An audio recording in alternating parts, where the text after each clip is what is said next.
तक्षशिला विद्यापीठ में चंद्रगुप्त को शास्त्रों के साथ साथ युद्ध और शासन व्यवस्था की भी शिक्षा दी जाती थी। खुद चाणक्य वहाँ पर राजनीति के आचार्य थे। उनके सानिध्य में चंद्रगुप्त का संपूर्ण व्यक्तित्व बदल गया था। कुछ ही समय में चंद्रगुप्त ने शस्त्र संचालन, व्यूह रचना, राजनीति, सैन्य संचालन, राज्य व्यवस्था आदि सीख लिया था।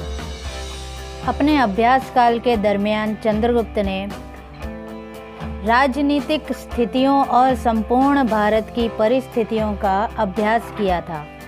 अपने अभ्यास काल के दरमियान चंद्रगुप्त ने राजनीतिक स्थितियों और संपूर्ण भारत की परिस्थितियों का अभ्यास किया था।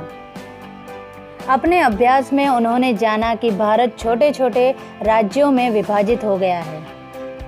शक्तिशाली राजा अपने पड़ोसी राज्यों के ऊपर नजर गड़ाए बैठे होते हैं। छोटे मोटे युद्ध होते ही रहते हैं। इसकी वजह से भारत की आंतरिक शक्ति कमजोर होती जा रही थी। चंद्रगुप्त को विद्यापीठ में भारत की इस परिस्थितियों का गहराई से अभ्यास करने की तक मिली थी। जब चंद्रगुप्त की शिक्षा पूरी होने वाली थी तब विदेशी आक्रमणकारियों ने भारत पर फिर से हमला कर दिया था। सिकंदर लगातार आगे बढ़ता चला जा रहा था।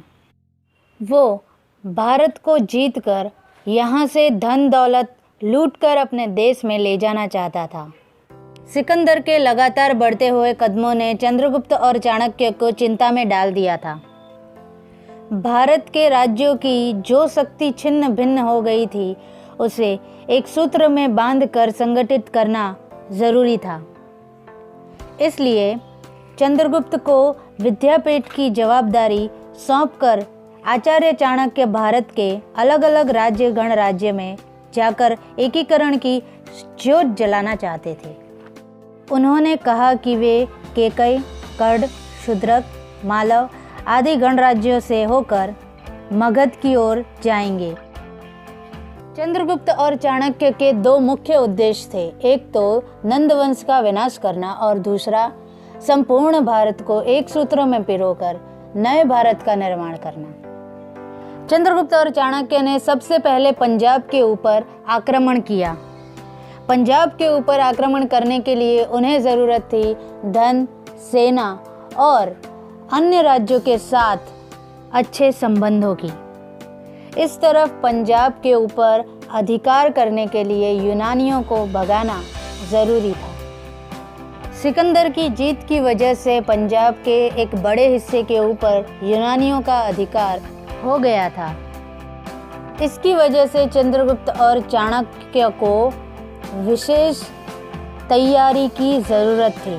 चंद्रगुप्त और चाणक्य ने अपने उद्देश्यों को सिद्ध करने के लिए एक युद्ध अभियान चलाया था, जिसमें उन्होंने सबसे पहले पंजाब के ऊपर आक्रमण किया था, जिसमें उन्हें ज़रूरत थी धन, सेना और दूसरे राज्यों के साथ अच्छे संबंधों की। प्राचीन ग्रंथों के हिसाब से चाणक्य ने युद्ध अभियान को आगे बढ़ाने के लिए विंध्याचल के जंगलों में जाकर धन इकट्ठा किया था और सेना तैयार करने के लिए चंद्रगुप्त और चाणक्य दोनों निकल पड़े थे।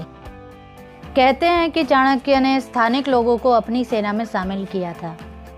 स्थानिक लोगों को अपनी सेना में भर्ती करने के साथ साथ पड़ोसी राज्यों के राजाओं के साथ मैत्री स्थापित की थी। चंद्रगुप्त ने पंजाब के ऊपर विजय कैसे हासिल की, ये जानने के लिए मिलते हैं अगली वीडियो में।